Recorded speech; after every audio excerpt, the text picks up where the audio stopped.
Et si la plus grande menace pour l'Ukraine venait de l'intérieur et non de ses ennemis? Sur le front sud, la situation se détériore brutalement. Les troupes russes se trouvent à moins de 20 km de Zaporijia, prêtes à ouvrir une brèche vers le cœur industriel du pays. Pourtant, le danger ne se limite pas à l'avancée ennemie. Pour la première fois depuis le début de la guerre, des voix influentes de l'élite ukrainienne s'élèvent publiquement. Des députés et même des généraux dénoncent la gestion du commandement, exposant au grand jour les fractures internes. La députée Mariana Bezula accuse ouvertement le chef d'état-major Syrski de sacrifier des soldats pour des offensives vouées à l'échec. Dans les grands médias, le général-major Dmitry Marchenko affirme que la Russie ne vise pas seulement Zaporijia, mais aussi Dnipro, Kherson et Odessa. Une séquence qui pourrait ouvrir la route vers la mer Noire. Cette crise de confiance fait vaciller les sommets de l'état-major ukrainien. À chaque percée russe, la panique grandit parmi les décideurs, tandis que les débats stratégiques se déroulent désormais en public, devant une nation inquiète. L'enjeu va bien au-delà de la perte d'une ville. L'unité nationale, la crédibilité internationale et la capacité de résistance de l'Ukraine sont menacées. Si la discorde persiste, le pays risque de perdre non seulement une bataille, mais la confiance du monde entier. Comment le chaos a-t-il pu s'installer à ce point? Pour comprendre, il faut d'abord regarder ce qui se passe concrètement sur le terrain. Les affrontements autour de Zaporijia ne sont qu'un symptôme d'une crise plus profonde. Les événements récents illustrent comment chaque décision prise au sommet résonne jusque dans les tranchées.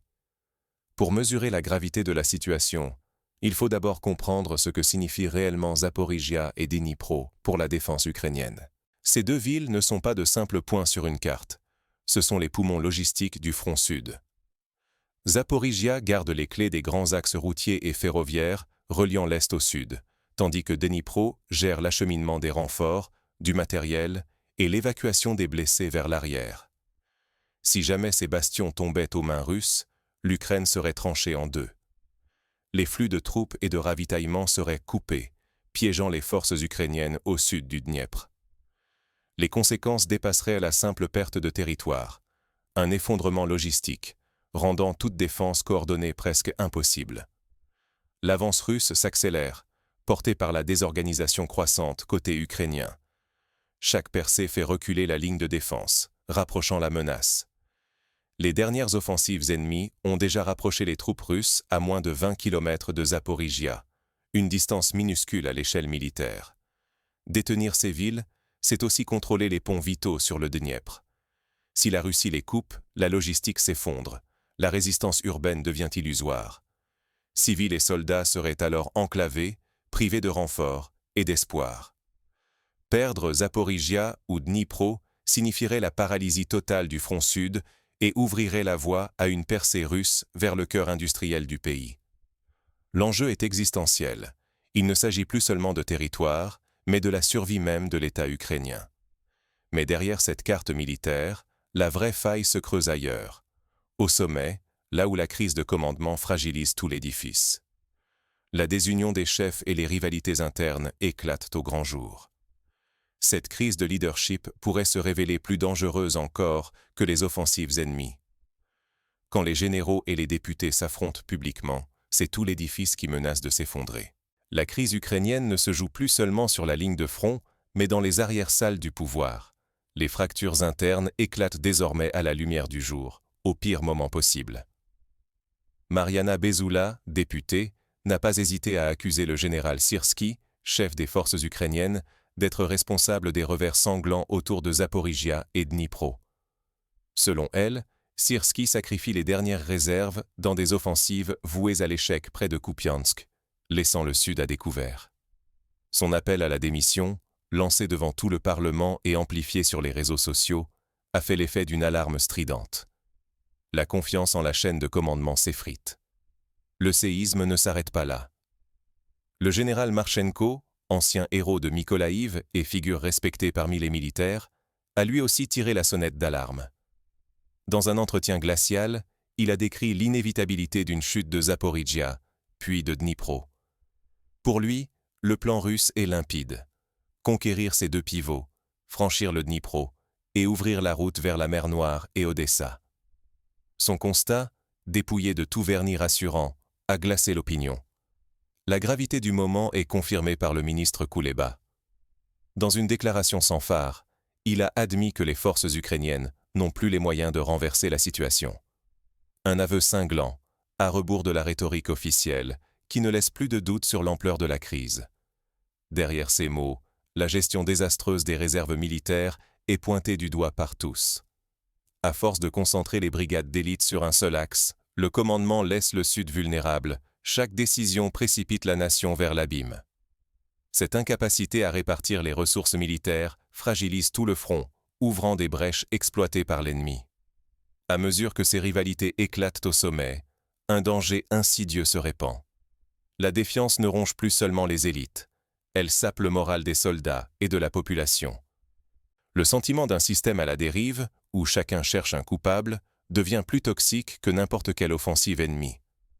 Si le doute s'installe, l'Ukraine risque de perdre bien plus que du terrain, sa capacité même à résister. Cette fracture interne dépasse les simples querelles d'ego. Elle frappe déjà le champ de bataille, là où chaque minute compte. Sur le terrain, les conséquences de ces déchirures ne tardent pas à se faire sentir. Les premières lignes autour de Zaporijjia plient sous la pression, révélant l'ampleur du péril. La chute de Zaporijjia et de Dnipro n'est pas une conclusion, mais l'amorce d'une série de défaites stratégiques. Ce point de bascule ouvre la voie vers Kherson, Mykolaïv, puis Odessa, bouleversant l'équilibre militaire au sud de l'Ukraine. Si les Russes s'emparent des ponts et des routes autour de Dnipro et Zaporijjia, des dizaines de milliers de soldats et de civils risquent d'être encerclés, sans issue ni ravitaillement possible. On se souvient qu'à Odessa, la destruction de 2 ponts avait isolé toute une moitié de la région, coupée du reste du pays. Ce spectre plane à nouveau. Les réserves ukrainiennes, épuisées après des contre-attaques meurtrières à l'est, se font rares sur ce nouveau front. C'est un jeu perdant. Concentrer les meilleures troupes pour sauver une zone, c'est sacrifier les autres lignes, et la défense entière menace de s'effondrer. La pression s'intensifie, le moral s'effrite. Les avertissements des généraux, les critiques publiques des députés, l'incapacité de l'état-major à inverser la tendance, tout cela nourrit un sentiment d'inéluctable défaite. La prise de ces villes plongerait le sud de l'Ukraine dans une impasse stratégique. Kherson, Mykolaïv, Odessa deviendraient vulnérables, sans profondeur défensive réelle. Perdre le contrôle du littoral, c'est risquer de voir la guerre tourner définitivement à l'avantage de Moscou. Ce qui se joue n'est plus seulement militaire. La survie même de l'État ukrainien, la confiance en ses dirigeants et la stabilité régionale sont en balance. Les conséquences seraient irréversibles, pour l'Ukraine et au-delà. Le désastre annoncé semble inévitable, mais des fissures apparaissent aussi du côté russe. Là-bas, toute victoire trop rapide cache des risques inattendus.